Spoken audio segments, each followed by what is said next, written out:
സുഹൃത്തുക്കളെ നമസ്കാരം. Traders അരീനയുടെ post market റിപ്പോർട്ടിലേക്ക് ഏവർക്കും സ്വാഗതം. നിങ്ങളോടൊപ്പം ഞാൻ റഷീദ് തായ്ലാർ. ആദ്യമായിട്ടാണ് ചാനൽ സന്ദർശിക്കുന്നതെങ്കിൽ ചാനൽ സബ്സ്ക്രൈബ് ചെയ്യുക, വീഡിയോയുടെ താഴെ നിങ്ങളുടെ അഭിപ്രായങ്ങൾ കമൻറ്റ് ചെയ്യുക, വീഡിയോയുടെ ഡിസ്ക്രിപ്ഷനിലുള്ള ഗ്രൂപ്പിൽ ജോയിൻ ചെയ്യുക. ഈ കാര്യങ്ങൾ ഓർമ്മിപ്പിച്ചുകൊണ്ട് നമുക്ക് ഇന്നത്തെ ഗ്ലോബൽ മാർക്കറ്റ് നോക്കാം എങ്ങനെയുണ്ട് എന്നുള്ളത്. ഇന്ന് 2023 ഓഗസ്റ്റ് 17 വ്യാഴാഴ്ച ഒരു വീക്കിലി എക്സ്പയറി ആയിരുന്നു. നമുക്ക് ഗ്ലോബൽ മാർക്കറ്റ് ആദ്യം നോക്കാം. US മാർക്കറ്റ് ഒരു സമ്മിശ്ര പ്രതികരണമാണ്. ഡോ ജോൺസ് 117 പോയിന്റ് ഗ്രീനിലാണ്, അതേപോലെ S&P 500 4 പോയിന്റ് മാത്രം ഗ്രീനിലാണ്, നസ്ദാക്ക് 28 പോയിന്റ് റെഡിലാണ്. യൂറോപ്യൻ മാർക്കറ്റ് കംപ്ലീറ്റ്ലി റെഡിലാണ് പോയിക്കൊണ്ടിരിക്കുന്നത്. ഏഷ്യൻ മാർക്കറ്റ് നോക്കുകയാണെങ്കിൽ ഏഷ്യൻ മാർക്കറ്റ് കംപ്ലീറ്റ്ലി റെഡിലാണ് എന്ന് തന്നെ പറയാം. Taiwan weighted, SCT composite, Shanghai ഈ മൂന്നെണ്ണം മാത്രമാണ് വളരെ ചെറിയൊരു പോയിന്റ് ഗ്രീനിലുള്ളത്. ബാക്കിയെല്ലാം തന്നെ റെഡിലാണ് പോയിക്കൊണ്ടിരിക്കുന്നത്. ഗിഫ്റ്റ് നിഫ്റ്റി ഇപ്പോൾ 33 പോയിന്റ് റെഡിലാണ് ട്രേഡിംഗ് നടന്നുകൊണ്ടിരിക്കുന്നത്. ക്രൂഡ് ഓയിലിൻ്റെ പ്രൈസ് ഇന്നലെ 81.48 ഉണ്ടായിരുന്നത് ഇന്ന് 80.63 വീണ്ടും കുറഞ്ഞിട്ടുണ്ട്. അതേപോലെ ഗോൾഡ് റേറ്റ് നോക്കുകയാണെങ്കിൽ ഇന്നലെ $1,904 ഉണ്ടായിരുന്നത് ഇന്നത്തേക്ക് $1,896 വീണ്ടും അതും കുറഞ്ഞിട്ടുണ്ട്. ഇന്ത്യൻ രൂപയുടെ മൂല്യം നോക്കുകയാണെങ്കിൽ അതും വളരെ ശോകമുഖമായ ഒരു അന്തരീക്ഷത്തിലൂടെയാണ് കടന്നു പോകുന്നത്. ഇന്നലെ 82 രൂപ 95 പൈസ ഉണ്ടായിരുന്നത് വീണ്ടും മൂല്യം കുറഞ്ഞു പോയിട്ടുണ്ട്, 83.14 മാറിയിട്ടുണ്ട്. എന്തായാലും ഈ ഒരാഴ്ചയിൽ ഇന്ത്യൻ രൂപയുടെ മൂല്യം നന്നായിട്ട് സ്ലിപ്പായി പോകുന്നുണ്ട്. 82 ഉണ്ടായത് 83.14 വരെ എത്തിയിട്ടുണ്ട്.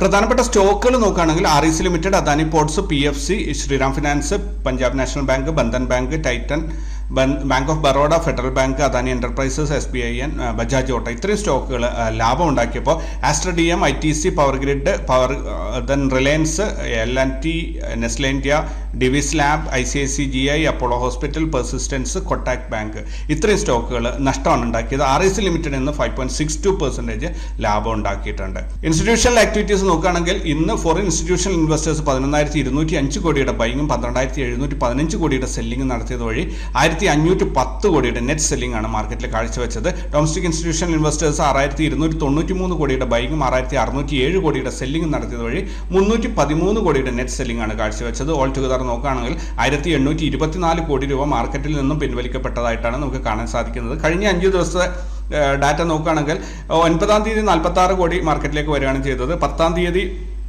1,034 കോടി മാർക്കറ്റിലേക്ക് എത്തി. എന്നാൽ 11-ാം തീയതി 2,572 കോടി പിൻവലിച്ചു. 14-ാം തീയതി 863 കോടി വീണ്ടും പുറത്തോട്ട് പോയി. ഇന്നലെ 16-ാം തീയതി 3,128 കോടി രൂപ മാർക്കറ്റിലെത്തി. പക്ഷേ ഇന്ന് 1,824 കോടി രൂപ പുറത്തോട്ട് പോവുകയും ചെയ്തു. എന്തായാലും ഫോറിൻ ഇൻസ്റ്റിറ്റ്യൂഷൻസ് ആയാലും ഡൊമസ്റ്റിക് ഇൻസ്റ്റിറ്റ്യൂഷൻസ് ആയാലും ഒരു പ്രോഫിറ്റ് ബുക്കിംഗ് കാര്യമായിട്ട് തന്നെ നടത്തുന്നുണ്ട്. പുട്ട് കോൾ റേഷ്യോ നോക്കുകയാണെങ്കിൽ നിഫ്റ്റിയുടെ പുട്ട് കോൾ റേഷ്യോ ഇന്നലെ 1.12 ആയിരുന്നു, അത് 0.88 ആയി കുറഞ്ഞിട്ടുണ്ട്. സ്പോട്ട് പ്രൈസ് 19,365 അവിടെ നിന്ന് 21 പോയിന്റ് മുകളിലായിട്ട് 19,386 ഫ്യൂച്ചറിന്റെ ട്രേഡിംഗ് നടക്കുന്നത്.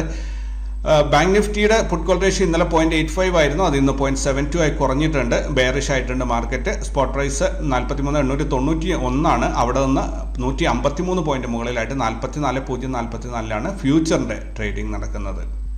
ഹയസ്റ്റ് ഓപ്പൺ ഇൻട്രസ്റ്റ് നോക്കുകയാണെങ്കിൽ നിഫ്റ്റിയുടെ ഹയസ്റ്റ് ഓപ്പൺ ഇൻട്രസ്റ്റ് ഉള്ളത് 19,300 1,58,00,000 പുട്ടാണ് ഇവിടെ റൈറ്റ് ചെയ്തിട്ടുള്ളത്. ദെൻ ഇവിടെ 19,400 1,43,00,000 പുട്ട് റൈറ്റ് ചെയ്തിട്ടുണ്ട്. ഇനി മുകളിലോട്ട് പോവുകയാണെങ്കിൽ കോൾ സൈഡിൽ 19,500 1,24,00,000, 19,600 1,44,00,000. എന്തായാലും 19,300 19,600 ഇടയിലായിട്ട് മാർക്കറ്റിനിട്ട് ഓടിക്കാനാണ് പ്ലാൻ എന്ന് തോന്നുന്നു. 7,33,00,000 കോളും 6,75,00,000 പുട്ടുമാണ് ഇപ്പോൾ ഓപ്പൺ ആയിട്ട് കിടക്കുന്നത്. പുട്ട് കോൾ റേഷ്യോ അത് പ്രകാരമാണ് 0.9 ആണ് വരുന്നത്. 19,365 മാർക്കറ്റ് ട്രേഡിംഗ് നടക്കുന്നത്. ബാങ്ക് നിഫ്റ്റിയുടെ പുട്ട് കോൾ റേഷ്യോ നോക്കുകയാണെങ്കിൽ ഇവിടെ ഹയസ്റ്റ് ഓപ്പൺ ഇൻട്രസ്റ്റ് ഇപ്പോഴും കിടക്കുന്നത് 44,000 തന്നെയാണ്. ഇന്ന് 44,000 ജസ്റ്റ് ഒന്ന് ടച്ച് ചെയ്തിട്ട് മാർക്കറ്റ് ഇമ്മീഡിയറ്റ് റിജക്ഷൻ ആവുകയാണ് ചെയ്തത്. 44,044 വരെയും പോയിരുന്നു, അവിടെ നിന്ന് തിരിച്ചിറങ്ങി വരികയാണ് ചെയ്തത്. എന്തായാലും ഹയസ്റ്റ് ഓപ്പൺ ഇൻട്രസ്റ്റ് ഇപ്പോൾ 44,000 ഉള്ളത്. കോളാണ് റൈറ്റ് ചെയ്ത് 43,00,000 കോൾസ് ആണ് ഇതിൽ റൈറ്റ് ചെയ്തിട്ടുള്ളത്. താഴോട്ട് വരികയാണെങ്കിൽ പുട്ട് റൈറ്റ് ചെയ്തിട്ടുള്ള 36 ലക്ഷം 43,800 പുട്ട് റൈറ്റ് ചെയ്തിട്ടുള്ളത്. 40,000-ൻ്റെയും 43,800 ഇടയിലായിട്ട് മാർക്കറ്റ് നിൽക്കും. നാളത്തേക്ക് ഇന്ന് ഇപ്പോൾ എക്സ്പയറി കഴിഞ്ഞതുകൊണ്ട് തന്നെ പുട്ട് കോൾ റേഷ്യോയിലേക്ക് നാളെ വരുമ്പോൾ ഒരു ചെറിയ വ്യത്യാസം ഉണ്ടാവും. ഇതിനകത്ത് ടോട്ടൽ 2 കോടി കോൾസും 2 കോടി 10 ലക്ഷം പുട്ടുമാണ് റൈറ്റ് ചെയ്തിട്ടുള്ളത്. Puttu call ratio as per this 1 ആണ് വരുന്നത്. 43,891 പുട്ട് കോൾ ബാങ്ക് നിഫ്റ്റി ഇപ്പോൾ ട്രേഡിംഗ് നടക്കുന്നത്.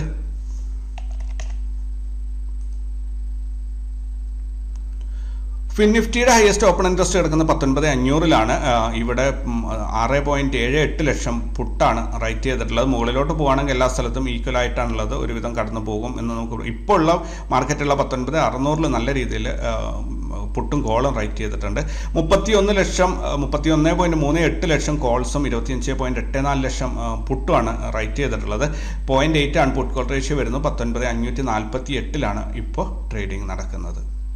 സെക്ടറൽ ഇൻഡെക്സുകൾ നോക്കുകയാണെങ്കിൽ നിഫ്റ്റി PSU ബാങ്ക് മാത്രമാണ് ഇന്ന് ഗ്രീനിൽ അവസാനിച്ചിട്ടുള്ളത്. ബാക്കി എല്ലാം തന്നെ നെഗറ്റീവിലാണ് അവസാനിച്ചിട്ടുള്ളത്. റിസൾട്ടുകളുടെ കാലം ഏകദേശം തീർന്നെന്ന് തോന്നുന്നു. നാളെ റിസൾട്ട് അനൗൺസ് ചെയ്യുന്ന കമ്പനികളൊന്നും തന്നെ ഇവിടെ ലിസ്റ്റ് ചെയ്ത് കണ്ടിട്ടില്ല. നമുക്ക് അപ്പം ഇനി അടുത്ത വ്യാഴാഴ്ച കോർപ്പറേറ്റ് ആക്ഷൻസ് ഉള്ള കമ്പനീസ് നോക്കാം. 24 വ്യാഴാഴ്ച, ഓഗസ്റ്റ് 24 വ്യാഴാഴ്ച ഫസ്റ്റ് AGI ഗ്രീൻ പാക്ക് 5 രൂപ per share, Andrew value and company 7 പൈസ പെർ ഷെയർ, HEG ലിമിറ്റഡ് 42 രൂപ 50 പൈസ, ഹിന്ദുസ്ഥാൻ എയറോനോട്ടിക്സ് 15 രൂപ പെർ ഷെയർ, മയൂർ യൂണിക്വാർട്ടേഴ്സ് ലിമിറ്റഡ് 2 രൂപ per share, Monte Carlo fashions 20 രൂപ പെർ ഷെയർ, റെയിൽടെൽ കോർപ്പറേഷൻ 1 രൂപ 5 പൈസ പെർ ഷെയർ, സാറ്റിയ ഇൻഡസ്ട്രീസ് 1 രൂപ പെർ ഷെയർ, അപ്സർജ് ഇൻവെസ്റ്റ്മെൻറ്റ്സ് 5 പൈസ പെർ ഷെയർ. ഇത്രയാണ് അടുത്ത വ്യാഴാഴ്ച വരാനുള്ള കോർപ്പറേറ്റ് ആക്ഷൻസ്. ഇതിൽ പ്രധാനപ്പെട്ടത് എനിക്ക് തോന്നുന്നു എയറോനോട്ടിക്സിൻ്റെത് മാത്രമാണ് ഒരു പ്രധാനപ്പെട്ടതായിട്ട് കാണാൻ സാധിച്ചത്. ബാക്കിയെല്ലാം തന്നെ അത്ര ഇമ്പോർട്ടൻ്റ് ആണ് എന്ന് എനിക്ക് തോന്നുന്നില്ല.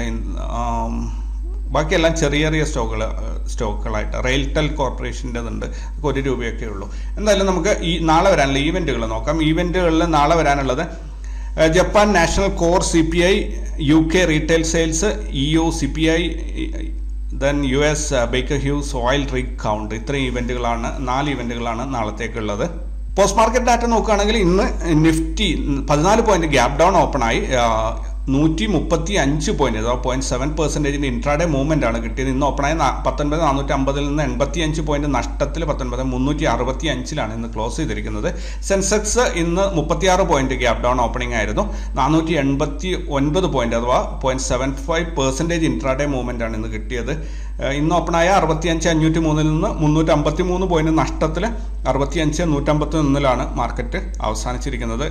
ഇന്ത്യ വിക്സ് അഥവാ വൊളാറ്റിലിറ്റി നോക്കുകയാണെങ്കിൽ ഇന്ന് 0.91% വർദ്ധിച്ചുകൊണ്ട് 12.24 ഇന്ത്യ വിക്സ് അവസാനിച്ചിരിക്കുന്നത്. ബാങ്ക് നിഫ്റ്റി നോക്കുകയാണെങ്കിൽ ഇന്ന് bank Nifty 49 point gap down opening ആയിരുന്നു.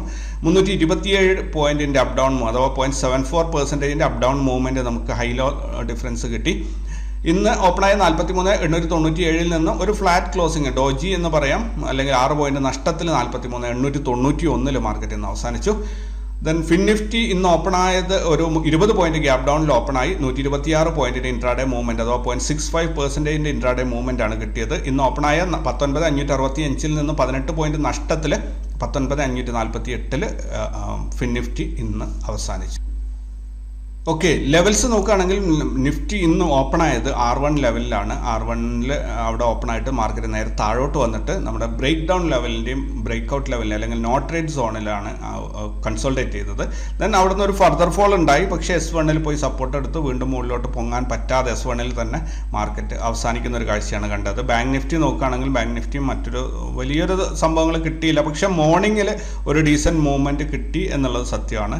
അതിനുശേഷം ആഫ്റ്റർനൂൺ സെഷനിലൊന്നും കാര്യമായിട്ടൊന്നും ഇന്ന് കിട്ടിയില്ല എന്നുള്ളതാണ് സത്യാവസ്ഥ. ഇന്ന് ഓപ്പണായത് തന്നെ R1 ഓപ്പണായി. ദെൻ മാർക്കറ്റ് അവിടെ നിന്ന് വന്നിട്ട് നോട്ട് ട്രേഡ്, അതായത് ബ്രേക്ക് ഔട്ട് ലെവലിനെ എക്സാക്ട്ലി ബ്രേക്ക് ഔട്ട് ലെവലിനെ ടെസ്റ്റ് ചെയ്തു. ദെൻ R1 R2 ടച്ച് ചെയ്ത് മുകളിലോട്ട് പോയിട്ട് ഫർദർ ഒരു ഫോളാണ് ഉണ്ടായത്.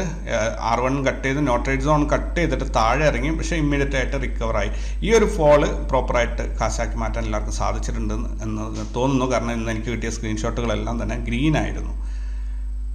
ദെൻ ഫിൻനിഫ്റ്റി നോക്കുകയാണെങ്കിൽ ഫിൻനിഫ്റ്റിയിൽ വലിയ സംഭവങ്ങളൊന്നും തന്നെ ഉണ്ടായില്ല. ഒരു റേഞ്ച് ബൗണ്ട് മൂവ്മെൻറ്റിലാണ് ഇന്ന് പോയത്. മാർക്കറ്റ് ഓപ്പൺ ആയത് S1-ന്റെ താഴെയാണ്, അതായത് CPR-ന്റെ അകത്താണ്. ഇന്ന് CPR-ന്റെ അടുത്തായിട്ടാണ് ഓപ്പൺ ആയത്. ദെൻ അവിടെ നിന്ന് നമ്മുടെ നോട്ട് ബ്രേക്ക് ഔട്ട് ലൈനിനെ ഒന്ന് ടെസ്റ്റ് ചെയ്തിട്ട് തിരിച്ച് R1-ലോട്ട് പോയി. R1 തിരിച്ച് വീണ്ടും ബ്രേക്ക് ഡൗൺ ലെവലിൽ വന്നിട്ട് അവിടെ കൺസോൾട്ടേറ്റ് ചെയ്തു. കാര്യമായ ഒരു മൂവ്മെൻ്റ് ഒന്നും തന്നെ അതിനകത്ത് കിട്ടിയില്ല എന്നുള്ളതാണ് സത്യം. സെൻസെക്സും ഒരു ഫ്ലാറ്റ് ഓപ്പണിംഗ് ആയതുകൊണ്ട് തന്നെ സെൻസെക്സിൽ അത്യാവശ്യം ട്രേഡ് കിട്ടിയിരുന്നു. കാരണം സെൻസെക്സ് വളരെ മനോഹരമായി കൃത്യമായിട്ട് നമ്മുടെ ടാർഗറ്റ് ഇന്ന് തന്നിട്ടുണ്ടായിരുന്നു. ടെക്നിക്കൽ ഈ ഒരു ലെവൽസിനെ നല്ല രീതിയിൽ റെസ്പെക്ട് ചെയ്തുകൊണ്ടാണ് സെൻസെക്സ് ഇന്ന് മൂവ് ചെയ്തിട്ടുണ്ടായിരുന്നത്. എന്തായാലും രാവിലെ തന്നെ അതൊരു നോട്ടറേറ്റ് സോണിനെ കട്ട് ചെയ്ത് താഴോട്ട് ഇറങ്ങി S1-ഉം S2-ഉം കടന്ന് യെസ്റ്റർഡേ ലോയിനെ ടച്ച് ചെയ്തിട്ട് അവിടെ മാർക്കറ്റ് അവസാനിച്ചു.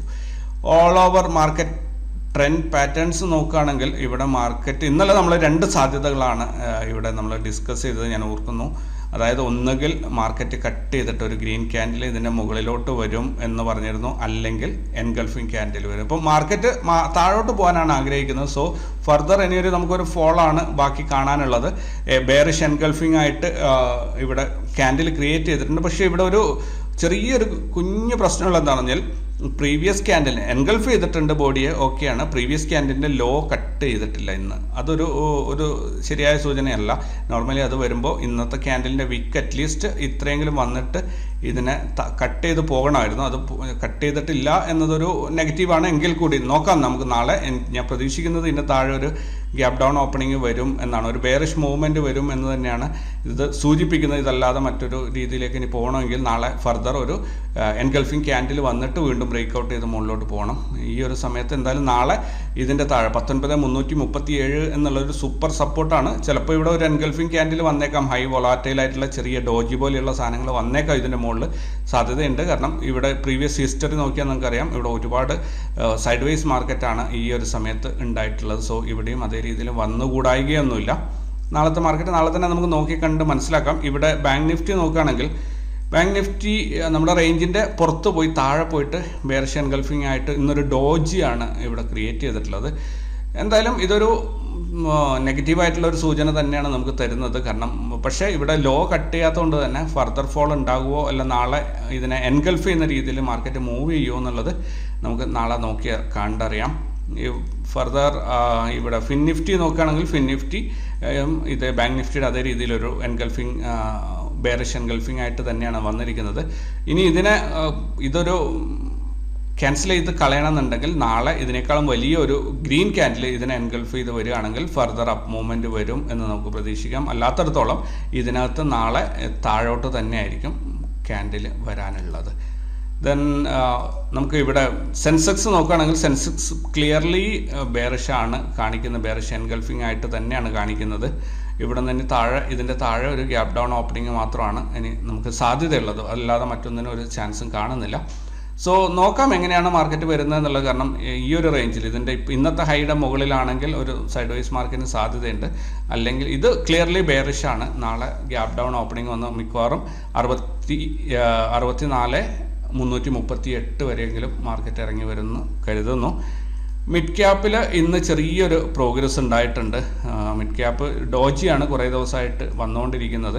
പക്ഷേ ഇന്ന് അത് യെസ്റ്റർഡേ ഹൈ കട്ട് ചെയ്തിട്ട് മാർക്കറ്റ് ചെറിയ രീതിയിൽ മുകളിലോട്ട് പോയിട്ടുണ്ട്. ഇതിവിടെ ഒരു ബ്രേക്ക് ഔട്ടിനാണ് ശ്രമിക്കുന്നത്. പക്ഷേ അവിടെ ബയേഴ്സ് അത്ര ആക്റ്റീവ് അല്ലാത്തത് കൊണ്ടാണ് ഇവിടെ അത് സംഭവിക്കാത്തത്. അവിടെ ടച്ച് ചെയ്യുന്നുണ്ട്, ഈ ഹൈ ടച്ച് ചെയ്യുന്നുണ്ട്. ഇവിടെ നിന്ന് ബ്രേക്ക് ഔട്ട് ചെയ്തിട്ട് അതിന് പോകണം. പക്ഷേ അത്രയും പവറില്ല ട്രെൻഡിന്, അതുകൊണ്ട് ഇങ്ങനെ നിൽക്കുന്നതാണ്. എല്ലാ മാർക്കറ്റും മുകളിലോട്ട് കയറുമ്പോൾ സ്വാഭാവികമായിട്ട് അതിനകത്ത് നല്ലൊരു മൂവ്മെൻറ്റ് കിട്ടാൻ സാധ്യതയുണ്ട്. എന്തായാലും ഇന്നത്തേക്ക് ഇത്രയൊക്കെയാണ് ഉള്ളത്. പുതിയ വിശേഷങ്ങളായിട്ട് നാളെ കണ്ടുമുട്ടാം. Thank you very much.